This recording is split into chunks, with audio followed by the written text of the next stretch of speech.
Chương trình phổ biến kiến thức y học thưởng thức hàng tuần kỳ thứ 258 của Phòng Khám Thạnh Trị xin kính chào quý vị. Kính thưa quý vị, nhân dịp năm mới và cũng là số phát sóng đầu tiên của năm 2024, Phòng Khám Thạnh Trị xin chân thành cảm ơn quý vị và kính chúc quý vị một năm mới an khang và thịnh vượng. Trong chương trình kỳ trước, chúng tôi đã trình bày về căn bệnh viêm xoang mũi ở người lớn. Trong chương trình kỳ này, chúng tôi mời quý vị cùng nghe bác sĩ Nguyễn Duy Hải, nguyên là bác sĩ điều trị tại Bệnh viện Đa khoa tỉnh Kiên Giang, sẽ trình bày về căn bệnh viêm xoang mũi ở trẻ em. Mời quý vị cùng theo dõi.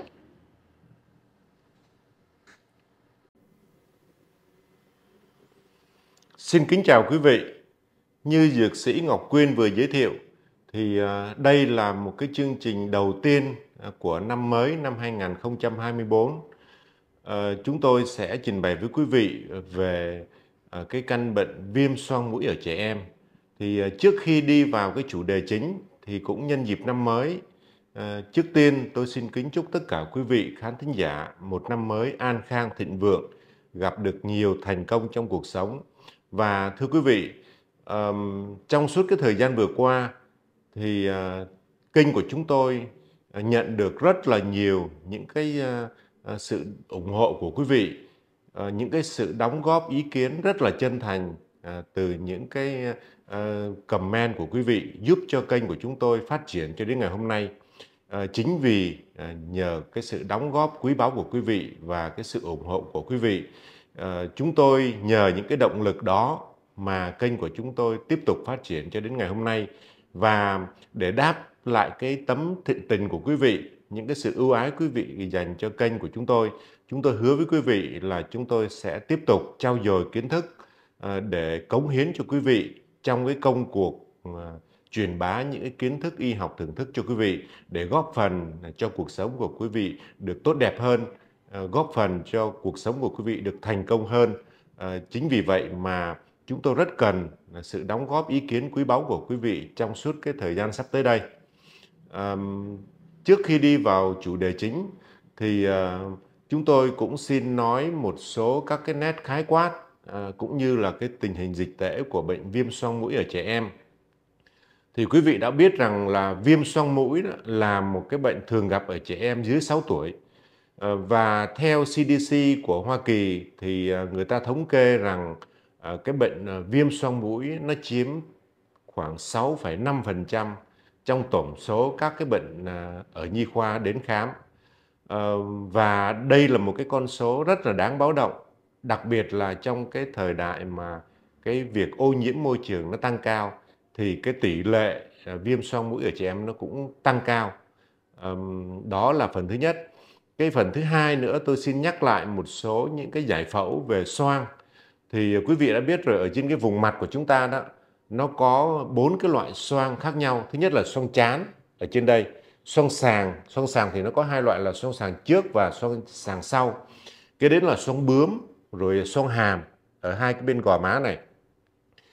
Đối với trẻ sơ sinh thì cái xoang hàm và cái xoang sàng là nó có sẵn. Tới 4 đến 7 tuổi thì cái xoang trán nó phát triển toàn diện. Còn riêng cái xoang bướm, tức là cái xoang ở cái nền sọ phía sau của cái hốc mũi của chúng ta đó, thì phải đến năm khoảng 17-18 tuổi thì cái xoang này nó mới phát triển hoàn chỉnh. Đó là một số cái nét khái quát về cái giải phẫu của xoang ở trẻ em. Thứ hai, chúng ta định nghĩa viêm xoang mũi là gì? Thì quý vị đã biết rồi, trong cái vùng mặt của chúng ta đó, nó có một cái hệ thống khoang rỗng. Mỗi một cái khoang đó nó dính liền với một cái xương nào đó, thì người ta lấy cái tên xương đó, người ta đặt cho cái tên của cái xoang. Lấy ví dụ như là cái xương của xương hàm, cái xoang của xương hàm trên thì người ta gọi là cái xoang hàm trên. Còn cái xoang ở trong cái vùng xương trán thì người ta gọi là cái xoang trán. Rồi cái xoang mà nó nằm ở trong cái xương bướm thì gọi là cái xoang bướm. Rồi cái xoang mà nó nằm ở như trong cái xương sàng thì người ta lấy ngay cái tên đó, người ta đặt là cái xoang sàng. Thì quý vị biết rằng cái xoang nó là một cái khoang rỗng, nó giúp cho cái vùng sọ của một người nó nhẹ hơn, nó giúp cho cái sự thoáng khí hơn, và nó cũng là một cái cơ quan cộng hưởng âm thanh để tạo nên những cái giọng nói đặc trưng cho từng người. Quý vị thấy là trên hành tinh của chúng ta gần 9 tỷ người mà không có một cái giọng nào mà người nào mà giống nhau hết. Có chăng là cá biệt và rất ít, hoặc là người ta chỉ có là giả giọng thôi, chứ mỗi một người chúng ta đều có một cái âm sắc khác nhau về giọng nói. Thì cái xoang mũi của chúng ta đó nó bị viêm là bởi vì trong cái mũi và trong hết cái hệ thống của xoang chúng ta đó thì nó có một cái lớp niêm mạc bao phủ ở bên trong, và khi mà cái lớp niêm mạc này nó bị tổn thương do những cái nguyên nhân như là virus, vi khuẩn, do nấm, do hóa chất, hoặc là do môi trường như là khói bụi chẳng hạn, là nó gây dị ứng, thì nó gây nên những cái triệu chứng như là sốt, đau đầu, sổ mũi, hắt xì, nếu mà nặng hơn nữa thì hơi thở hôi. Thì đó là cái khái niệm về viêm mũi xoang ở trẻ em. Phần thứ hai tôi muốn trình bày với quý vị là những cái nguyên nhân nào nó gây ra cái hiện tượng viêm mũi xoang ở trẻ em. Thì người ta kể đến một số những cái nguyên nhân và những cái yếu tố thuận lợi sau đây. Thứ nhất là về suy giảm miễn dịch. Thì quý vị biết rồi, nếu mà một trẻ em mà nó bị suy giảm miễn dịch vì bất kỳ một cái nguyên nhân nào đó, quý vị biết rằng trong cơ thể của chúng ta nó sẵn có một cái hệ thống miễn dịch. Quý vị hiểu nôm nam một cách khái quát là cái hệ thống đó nó tự bảo vệ cơ thể của chúng ta chống lại những cái tác nhân lạ ở bên ngoài như vi khuẩn, virus, các cái loại ký sinh trùng, hay là nó chống lại những cái thay đổi về khí hậu, về thời tiết. Thì cơ thể của chúng ta nó có một cái loại miễn dịch để nó chống lại những cái tác nhân đó. Vì một cái lý do nào đó mà cái hệ thống miễn dịch của chúng ta nó suy giảm đi, nó không có còn khả năng chống đỡ nữa, thì đó là một cái nguyên nhân nó làm cho chúng ta dễ bị viêm mũi xoang. Cái nguyên nhân thứ hai là do rối loạn cái chức năng vận chuyển lông nhầy. Thì quý vị biết rồi, ở trong cái niêm mạc xoang của chúng ta đó, nó được bao phủ bởi một cái lớp niêm mạc hợp bào hô hấp, nó có tiết dịch nhầy sinh lý từ mũi cho đến tận các cái xoang. Và nó còn có một cái lớp gọi là cái lớp biểu mô trụ giả tầng có lông chuyển. Chính những cái lớp có lông chuyển này nó rung động liên tục và nó tiết ra những cái chất dịch nhầy nữa để nó ngăn cản những cái tác nhân ở bên ngoài nó xâm nhập vào, và nó tiết dịch ra để nó đẩy những cái vật lạ đó ra ngoài. Cho nên là chúng ta thấy là chúng ta hỉ mũi này, nó có dịch nhầy mũi, chính là cái tác dụng của cái biểu mô trụ giả tầng có lông chuyển này. Nó vừa tiết ra các cái loại dịch chất nhầy sinh lý và nó rung động những cái lớp lông chuyển liên tục như vậy, nó đẩy những cái chất dịch, những cái vật lạ đó qua các cái lỗ tự nhiên của cái đường hô hấp. Thì khi mà cái chức năng đó nó bị suy giảm đi, nó không có còn khả năng để mà đẩy những cái tác nhân gây bệnh ra ngoài nữa, thì nó gây tích lũy lại và nó gây ra hiện tượng viêm mũi xoang, là do cái rối loạn chức năng vận chuyển của lông nhầy. Cái nguyên nhân thứ ba là nguyên nhân dị ứng. Thì quý vị biết rồi, cơ thể của chúng ta đó, nó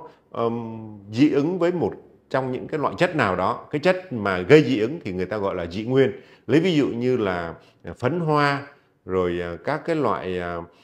khói bụi ở bên ngoài.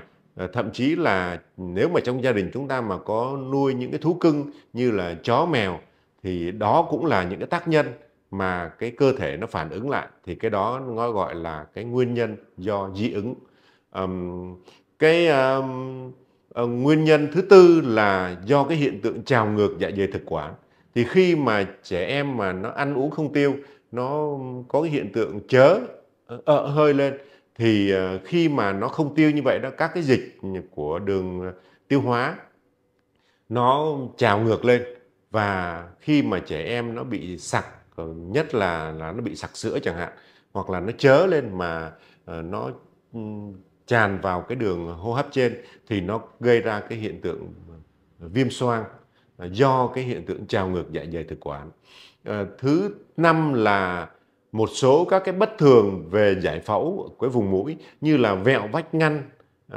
polyp mũi, polyp hay là người dân gian chúng ta gọi là những cái cục thịt dư ở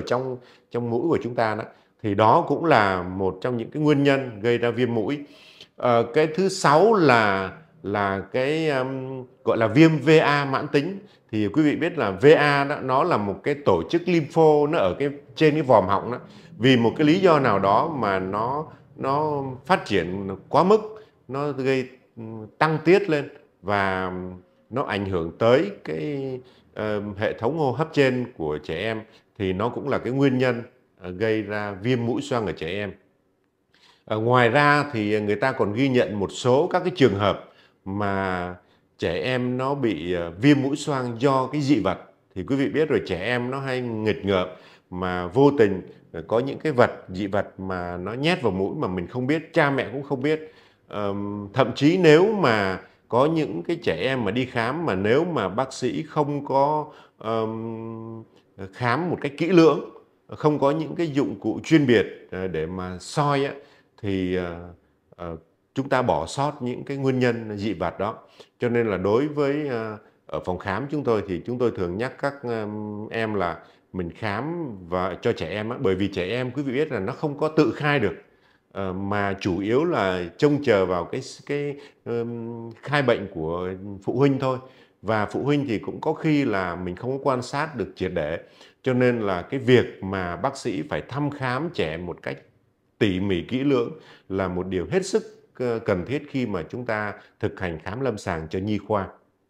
Thì đó là 7 cái nguyên nhân và cũng là những cái yếu tố thuận lợi làm cho trẻ bị viêm mũi xoang ở trẻ em. Qua phần thứ 3, chúng ta phân loại viêm mũi xoang ở trẻ em. Thì dựa vào cái thời gian mắc bệnh mà chúng tôi chia thành hai cái thể, gọi là thể viêm mũi xoang cấp tính và thể viêm mũi xoang mãn tính. Đối với viêm mũi xoang cấp tính thì các cái triệu chứng nó xảy ra kéo dài dưới 3 tuần và nó ít hơn 4 lần trong một năm. Còn đối với lại cái viêm mũi xoang mãn tính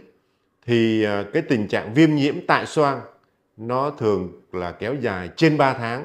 và cái tình trạng viêm nhiễm đó nó tái phát trên 6 lần trong một năm và nó có thể có tổn thương ở trên phim X-quang. Thì đó là người ta phân loại ra là viêm xoang cấp tính và viêm xoang mãn tính dựa theo cái thời gian kéo dài của bệnh. Phần thứ tư đó là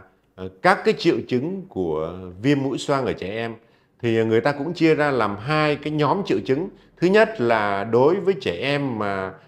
bị viêm xoang cấp tính á, thì thường xuất hiện sau một cái đợt viêm nhiễm ở đường hô hấp trên và nó kéo dài từ 5 đến 7 ngày. Các cái triệu chứng viêm đường hô hấp trên nó có khuynh hướng nặng lên và có một số các cái biểu hiện như là sốt cao, hơi thở hôi, chảy nước mũi nhiều, nó có thể có ho, đặc biệt là ho vào ban đêm. Và cái nước mũi của nó thì nó có thể là màu xanh hoặc màu vàng, đặc như mủ vậy. Và nếu mà trẻ đã có nhận thức được rồi thì trẻ có thể kêu là đau đầu, đau hai cái hố mắt này nếu mà nó có cái viêm cái xoang vùng trán. Có thể là nó đau ở cái vùng hầu họng của bé. Trường hợp thứ hai là đối với các cái triệu chứng của viêm xoang mãn tính thì các cái triệu chứng của viêm xoang mãn tính thì nó ít rầm rộ hơn là những cái triệu chứng của viêm xoang cấp tính và nó thường kéo dài trên 3 tháng. Trẻ có thể sốt nhẹ hoặc là không sốt và nó có cái từng đợt một, nó ho khan, chảy nước mũi, đau họng kéo dài, có thể là có những cái đợt nghẹt mũi xen kẽ với lại sổ mũi. Nó có khả năng là nó giảm cái sức ngửi của mũi và nó có thể là nó xâm lấn lên cái vùng tai trong, nó có thể là viêm tai giữa, nó gây ra những cái triệu chứng ù tai, đau sau tai. Một số các cái triệu chứng nó còn phụ thuộc vào cái vị trí của xoang bị viêm. Ví dụ như là cái dịch tiết của nó chảy vào thành họng đó, thì thường là do nó bị viêm xoang bướm, xoang sàng thì nó sẽ chảy ngược vào phía trong và trẻ có thể khạc ra chất dịch, chất đàm. Trẻ nó có cái triệu chứng đau họng nhiều hơn do cái dịch nó chảy xuống cái vùng hầu họng của bé và có thể gây ra viêm họng khi mà trẻ nuốt phải những cái chất dịch tiết đó. Còn đối với lại các cái nhóm xoang trước như là xoang trán hoặc là xoang bướm thì nó sẽ có cảm giác đau từ cái vùng sau ót của chúng ta, đau lan lên đỉnh đầu, đau ra phía sau, và nó có gây ra một số các cái triệu chứng khịt mũi chứ nó không có bị chảy nước mũi. Còn đối với lại những cái xoang như là xoang trán chẳng hạn thì khi mà nó viêm nhiễm vậy thì nó có cái xu hướng là nó sẽ chảy dịch ra mũi, nó gây sổ mũi nhiều hơn là do những cái xoang ở vùng phía trước nó bị viêm nhiễm thì nó gây ra cái hiện tượng là chảy nước mũi, sổ mũi. Đó là một số các cái triệu chứng nó phụ thuộc vào cái vị trí viêm của xoang. Cho nên là nhiều khi chúng ta thắc mắc là tại sao con của chị thì nó nghẹt mũi, còn con của tôi thì nó lại sổ mũi. Có những người thì con của họ lại không có sổ mũi, không nghẹt mũi mà lại ho khan. Có khi là nó viêm nhiễm nữa thì nó gây ra những triệu chứng như là viêm phế quản, viêm phổi vậy. Thì đó là do tùy từng cái vị trí của xoang mà nó gây ra những cái triệu chứng khác nhau, chứ không nhất thiết rằng nếu mà viêm xoang thì nó phải có những cái triệu chứng giống nhau. Phần thứ 5 là các cái biện pháp và các cái tiêu chuẩn để chẩn đoán một bệnh viêm xoang mũi ở trẻ em. Thì ở trẻ em đó, quý vị biết rằng trong cái thực hành lâm sàng thì các bác sĩ chủ yếu là dựa vào các cái triệu chứng lâm sàng của trẻ được ghi nhận trong cái quá trình thăm khám trực tiếp, chứ ít khi mà các bác sĩ dựa vào các cái triệu chứng cận lâm sàng, nhất là những cái phương pháp như là X-quang, CT, MRI. Thì những cái kỹ thuật đó thì chủ yếu là chúng tôi chỉ áp dụng khi mà có những cái nghi ngờ về những cái tổn thương, những cái cấu trúc giải phẫu, hoặc là kiểm tra xem có dị vật gì hay không, hoặc là đối với lại những cái trường hợp mà nghi ngờ nó có những cái biến chứng thì chúng tôi mới áp dụng những cái kỹ thuật hình ảnh để chẩn đoán cho một cái trường hợp viêm mũi xoang. Còn hầu hết thì chủ yếu là dựa vào lâm sàng. Còn đối với những cơ sở mà có cái nội soi thì chúng tôi sẽ dùng nội soi để kiểm tra cái vùng xoang của trẻ em. Và trong cái quá trình nội soi thì các bác sĩ sẽ kiểm tra những cái bất thường về cấu trúc giải phẫu ở vùng mũi xoang cho bé, và kiểm tra xem có những cái dị vật ở trên cái đường hô hấp của bé hay không. Phần thứ 6 chúng tôi sẽ trình bày với quý vị về các cái phương pháp điều trị viêm mũi xoang ở trẻ em. Phần thứ nhất là điều trị viêm mũi xoang bằng thuốc. Thì cái việc điều trị viêm mũi xoang cấp ở trẻ em thì chúng tôi phải tuân theo cái nguyên tắc là kiểm soát các cái yếu tố dẫn đến bệnh, bao gồm là thứ nhất là triệt tiêu vi khuẩn, virus, nấm và các cái ký sinh trùng khác nó xâm nhập vào, nó làm cho viêm nhiễm cái xoang ở trẻ em. Thứ hai nữa là phòng tránh các cái dị nguyên gây dị ứng như là phấn hoa, lông động vật, rồi mạt nhà, khói bụi vân vân. Chúng tôi phải kiểm soát những yếu tố đó. Và đồng thời thì cũng phải làm giảm các cái triệu chứng lâm sàng với một số các cái thuốc. Đầu tiên vẫn là kháng sinh. Thì trong cái phạm vi chương trình này chúng tôi không có nêu cụ thể những cái loại kháng sinh nào, bởi vì kháng sinh là một trong những cái nhóm thuốc phải có sự chỉ định của bác sĩ, chứ quý vị không nên tự ý mua thuốc về điều trị cho các bé tại nhà. Do đó mà chúng tôi chỉ có trình bày cái nguyên tắc chung thôi. Thì khi mà đến bác sĩ mà bác sĩ có chỉ định để dùng kháng sinh thì cái thời gian sử dụng kháng sinh tối thiểu phải từ 7 đến 14 ngày. Do đó mà tôi lưu ý với các bậc phụ huynh là nếu bác sĩ có hẹn tái khám thì chúng ta nên tuân thủ tái khám. Có rất nhiều trường hợp nói rằng sau 7 ngày tới tái khám thì về 1-2 ngày thì các bé nó hết các cái triệu chứng như là sốt, ho, sổ mũi chẳng hạn, thì cha mẹ mới nghĩ rằng thôi hết rồi, mình đâu có cần tái khám làm chi. Đúng là những cái triệu chứng nó có giảm, nhưng mà về cái phác đồ điều trị kháng sinh thì phải cho đúng cái phác đồ chỉ định của bác sĩ, bởi vì tránh những cái trường hợp mà trẻ nó bị lờn thuốc kháng sinh thì sau này nó rất là khó khăn cho chúng tôi trong cái việc mà điều trị các cái bệnh lý sau này của bé nếu mà bé bị lờn với các cái loại kháng sinh. Thì quý vị biết rằng ở Việt Nam chúng ta là một trong những cái quốc gia mà mà cái tỷ lệ kháng thuốc rất là cao do chúng ta chưa có kiểm soát tốt cái kháng sinh, mà chủ yếu là chúng ta hay ra ngoài tiệm tự ý mua kháng sinh về cho các bé dùng. Cho nên là rồi thứ hai nữa là quý vị không có tuân thủ cái lịch hẹn tái khám của bác sĩ, làm cho cái tỷ lệ kháng thuốc, kháng sinh càng ngày nó càng cao là vì vậy. Cho nên là cái điều quan trọng nhất tôi lưu ý quý vị phụ huynh là nếu các bác sĩ có lịch hẹn để quý vị tái khám cho các bé thì chúng ta nên tuân thủ, kể cả khi các bé đã khỏe mạnh rồi. Chúng ta cũng phải vẫn tuân thủ để cho bác sĩ cho những cái loại thuốc mà cần phải đúng phác đồ, thì tránh cái sự thiệt thòi ảnh hưởng tới sức khỏe cho các bé về sau. Ngoài cái kháng sinh ra thì bác sĩ có thể cho một số các cái loại thuốc như là thuốc xịt mũi, nó làm cho giảm cái sung huyết, nó giảm tiết dịch ở cái vùng mũi của bé, cái vùng xoang của bé, nó tránh cái tình trạng tắc nghẹt mũi hoặc là chảy nước mũi quá nhiều gây khó chịu cho bé. Thì đối với lại những cái thuốc này đó thì chúng ta cũng chỉ sử dụng trong vòng từ 4 đến 5 ngày thôi, và nhiều nhất là 7 ngày, chứ chúng ta cũng không nên tự ý mua xịt cho bé hàng ngày. Bởi vì cái thuốc này đó thì hiện nay các cái nhà thuốc cũng có bán rộng rãi, không có cần phải có toa chỉ định của bác sĩ. Chính vì vậy mà khi mà quý vị phụ huynh mà xịt cho các bé một vài lần để thấy nó bớt ngay, có thể là chúng ta chỉ xịt một ngày thôi thì qua hôm sau bé đã hết các triệu chứng đó rồi, thì lần sau quý vị lại mua cái loại thuốc đó cứ xịt kéo dài cho bé như vậy thì nó cũng không tốt cho sức khỏe của các bé. Cái loại thứ hai nữa là loại xịt đó, thì người ta có thể dùng một cái loại corticoid tại chỗ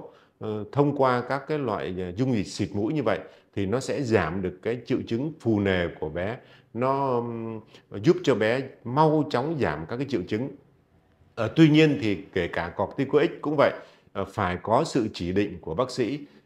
chứ các bậc phụ huynh không có tự ý mua các cái loại thuốc xịt mũi mà có corticoid để dùng cho bé một cách thường xuyên như vậy. Nếu mà chúng ta dùng thường xuyên thì nó sẽ có những cái tác dụng phụ ảnh hưởng đến sức khỏe của các bé, đặc biệt là đối với cái triệu chứng mà nó bị phụ thuộc vào cái corticoid, nó gây ra cái tình trạng nhiễm trùng nặng nề thêm lên nữa. Nếu mà chúng ta áp dụng những cái biện pháp đó mà không có hiệu quả, hoặc là trẻ không có đáp ứng tốt với thuốc, hoặc là có những cái sự bất thường về cấu trúc giải phẫu ở mũi, thì quý vị phải đưa bé đến các cái cơ sở y tế để cho các bác sĩ thăm khám, tìm ra đúng cái nguyên nhân và đưa ra đúng cái phác đồ điều trị cho bé để tránh những cái hệ quả sau này. Lấy ví dụ như là một số các cái biến chứng rất là nguy hiểm từ cái việc viêm mũi xoang để lại. Phần thứ hai trong cái phác đồ điều trị viêm mũi xoang cho bé đó là việc chúng ta chăm sóc mũi họng cho bé tại nhà. Đây là một việc làm rất là quan trọng. Chúng ta không có thể trông chờ vào thuốc mà chúng ta quên đi cái phần chăm sóc mũi xoang cho bé tại nhà. Thì đối với lại cái việc chăm sóc cho bé tại nhà thì đòi hỏi cha mẹ của các bé phải có một số những kiến thức nhất định. Thứ nhất là chúng ta tuân thủ thuốc kê đơn của bác sĩ. Thứ hai nữa là chúng ta chăm sóc tại nhà bằng một số các cái phương pháp sau đây. Thứ nhất là chúng ta dùng nước muối sinh lý để xúc rửa vùng mũi họng cho bé. Trong cái kỹ thuật mà vệ sinh mũi họng cho bé này thì chúng tôi sẽ có một video riêng để hướng dẫn cho các bậc phụ huynh chúng ta biết chăm sóc, xúc rửa mũi cho bé đúng cách. Bởi vì nếu mà chúng ta vệ sinh mũi họng cho bé không đúng cách thì không những là nó không có hiệu quả mà nó còn làm chảy những cái chất dịch, nó đi sâu vào phía bên trong mũi xoang của các bé hơn, nó đi vào các cái đường ống dẫn đến các cái xoang, nó làm cho tình trạng viêm nhiễm nặng nề thêm. Cho nên là mong quý vị đón xem cái video kế tiếp của chúng tôi sẽ hướng dẫn quý vị về các cái phương pháp, cái kỹ thuật để chúng ta vệ sinh mũi xoang cho bé được đúng nhất. Ngoài cái nước muối sinh lý đó thì chúng ta có thể xông mũi bằng các cái loại tinh dầu. Thì hiện nay đó ở trên thị trường nó bán những cái loại máy xông mũi. Chúng ta có thể dùng một số các cái tinh dầu như là dầu tràm, dầu bạc hà, dầu khuynh diệp hay là dầu xả, dầu chanh. Thì hiện nay đó nó có những cái hướng dẫn rất cụ thể về những cái máy xông đó. chúng ta xông cho bé. Mỗi một lần chúng ta xông khoảng chừng 10 đến 15 phút. Và cũng xin lưu ý với quý vị là đối với lại cái xông mũi này đó thì chúng ta chỉ áp dụng cho những cái trẻ em trên 2 tuổi thôi thì nó mới thích hợp với cái phương pháp này. Và trước khi mà chúng ta sử dụng cái phương pháp mà xông tinh dầu này cho bé đó thì chúng ta cũng cần phải tham vấn ý kiến của bác sĩ để xem coi con em của chúng ta có phù hợp với cái kỹ thuật xông cái tinh dầu này hay không. Thì đây là một cái việc làm thường quy ở nhà khi mà chúng ta có những cái bệnh lý về viêm mũi xoang, viêm dị ứng, kể cả người lớn và trẻ em cũng vậy, thì chúng ta mua một cái loại máy xông mũi như thế này rất là rẻ tiền và cũng tỏ ra hiệu quả, giảm bớt được những cái triệu chứng khó chịu khi mà chúng ta bị viêm mũi xoang. Quý vị cũng nên nhớ là chúng ta áp dụng những cái phương pháp chăm sóc tại nhà, nó chỉ có tính chất hỗ trợ cho việc điều trị thôi và nó làm giảm được những cái triệu chứng khó chịu ở trẻ em, chứ không thể nào thay thế các cái biện pháp điều trị chuyên khoa của bác sĩ được. Chính vì vậy mà chúng ta không nên lạm dụng và chúng ta thay thế hoàn toàn các cái phương pháp điều trị của bác sĩ. Chúng ta chỉ hỗ trợ cho các bé và chúng ta phải tuân thủ điều trị theo cái y lệnh của bác sĩ chuyên khoa. Phần cuối cùng là việc chúng ta phòng tránh cái bệnh viêm mũi xoang này như thế nào. Thì cái quá trình mà chúng ta chăm sóc trẻ tại nhà nó góp phần rất là quan trọng trong cái việc mà chúng ta điều trị một cái bệnh viêm mũi xoang có thành công hay không và có ngăn ngừa được cái bệnh viêm mũi xoang nó tái phát trở lại hay không, thì chính là nhờ cái việc mà chúng ta chăm sóc cho bé hàng ngày cũng như là chúng ta phòng ngừa những cái nguy cơ có thể gây viêm mũi xoang ở trẻ.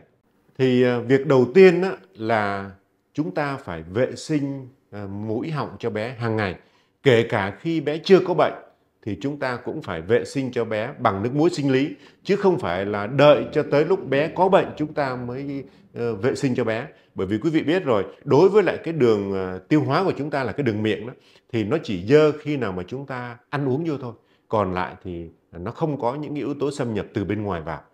Còn riêng đối với cái đường hô hấp thì chúng ta phải hít thở 24/24, lúc nào chúng ta cũng phải hít vô. Thì hít vô như vậy đó thì các cái yếu tố ở bên ngoài, vi khuẩn, virus, rồi khói bụi nó liên tục nó bay vào trong mũi họng của chúng ta. Do đó mà chúng ta phải vệ sinh. Quý vị thấy rằng nếu mà mình đi ở ngoài đường về đấy ha, đi đến những cái chỗ ô nhiễm khói bụi nhiều, chúng ta về mà chúng ta vệ sinh rồi chúng ta khạc ra về, có khi nó ra những cái cục đàm đen thùi lùi, chính là do cái mũi của chúng ta hít vào. Đấy, cho nên là chúng ta phải vệ sinh mũi họng cho bé hàng ngày bằng nước muối sinh lý. Đó là việc thứ nhất. Việc thứ hai là chúng ta phải loại trừ tất cả những cái nguyên nhân có thể gây ra cái dị ứng cho bé. Người ta gọi là những cái loại trừ những cái dị nguyên như là phấn hoa nè, rồi những cái vật luôn nuôi ở trong nhà, rồi các cái hóa chất, khói thuốc, những cái người lớn hút, người ta gọi là hút thuốc lá thụ động. Đấy, nó cũng ảnh hưởng tới cái việc mà các em bị viêm mũi xoang. Chúng ta phải loại trừ. Hiện nay thì tôi thấy là rất là nhiều gia đình có cái thói quen là nuôi các cái thú cưng ở trong nhà. Nếu mà quý vị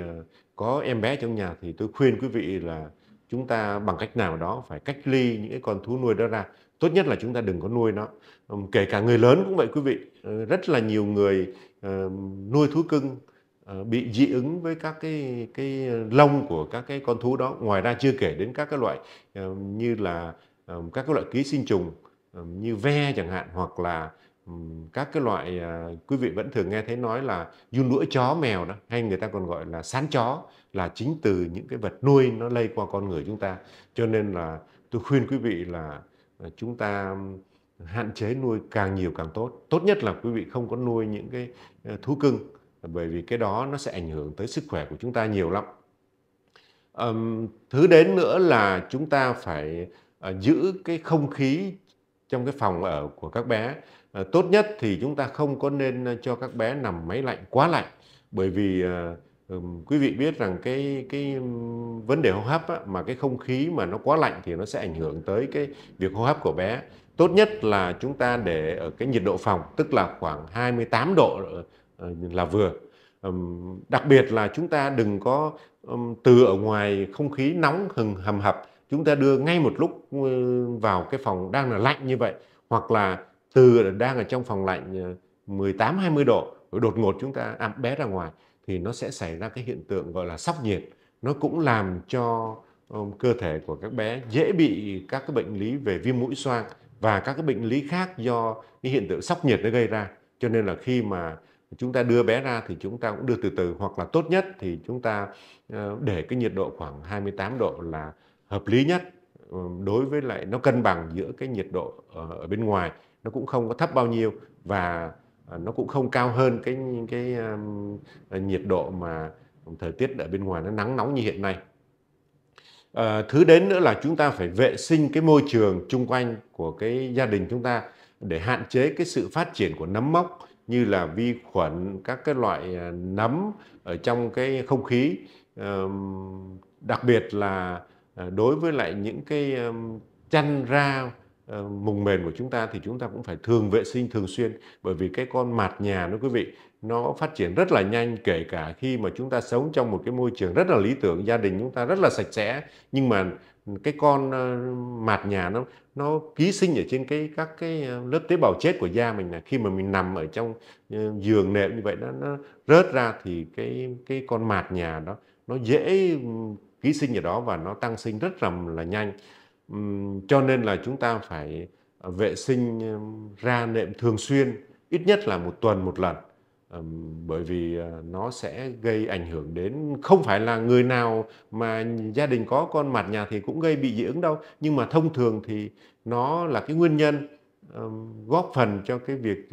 bị viêm mũi xoang nó nhiều lên. Và đối với những cái người mà bị dị ứng thì ngoài cái việc viêm mũi xoang còn có thể bị hen suyễn và rất nhiều các cái bệnh lý khác liên quan đến những cái yếu tố dị ứng như vậy.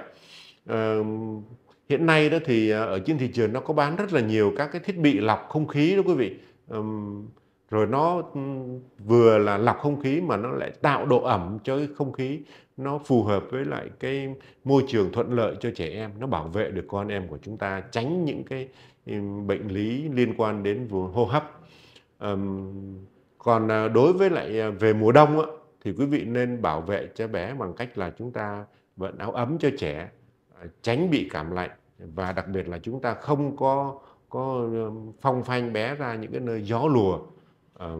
Nó làm cho cái sức đề kháng của bé nó giảm đi, bởi vì quý vị biết rằng cái đường hô hấp của bé nó còn non nớt, cho nên là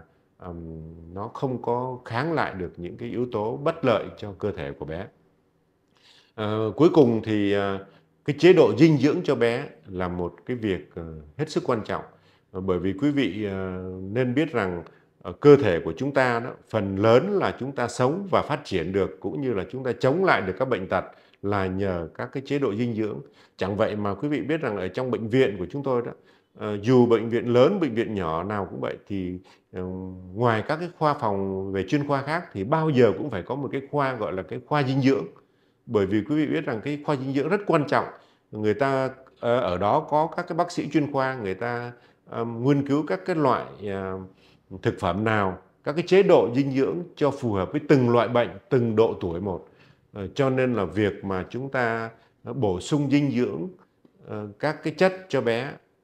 là một việc làm hết sức quan trọng để góp phần nâng cái sức đề kháng cho trẻ, để trẻ chống lại các cái bệnh tật. Chứ chúng ta không có nên quá trông chờ vào thuốc men mà quên đi cái việc mà chúng ta bổ sung dinh dưỡng.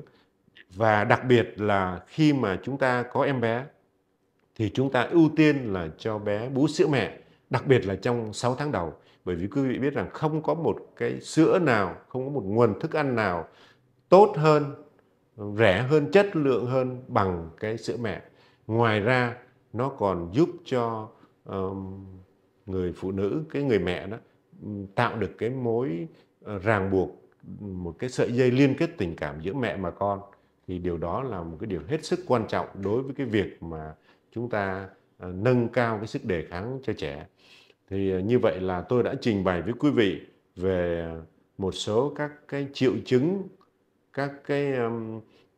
phương pháp điều trị đối với cái bệnh viêm xoang mũi ở trẻ em. Tất nhiên là những cái thông tin tôi trình bày với quý vị chỉ là để giúp cho quý vị có một cái kiến thức cơ bản để giúp cho quý vị phòng tránh và chăm sóc cho con em của chúng ta tốt hơn khi mà chẳng may con em của chúng ta mắc bệnh viêm mũi xoang, chứ không phải là chúng ta áp dụng một cách máy móc, bởi vì còn tùy theo từng thể trạng của bé, tùy theo cái thể chất của bé và tùy theo từng cái nguyên nhân gây bệnh viêm mũi xoang. Do đó mà khi mà con em của chúng ta chẳng may bị bệnh thì chúng ta nên đến bác sĩ để chúng tôi thăm khám và đưa ra các cái biện pháp điều trị phù hợp nhất đối với từng bé một. Cuối cùng thì nhân dịp năm mới, một lần nữa chúng tôi xin kính chúc tất cả quý vị một năm mới an khang thịnh vượng và mong rằng quý vị tiếp tục đóng góp ý kiến để ủng hộ cho kênh của chúng tôi ngày được phát triển và hoàn thiện hơn. Xin chân thành cảm ơn tất cả quý vị đã quan tâm theo dõi.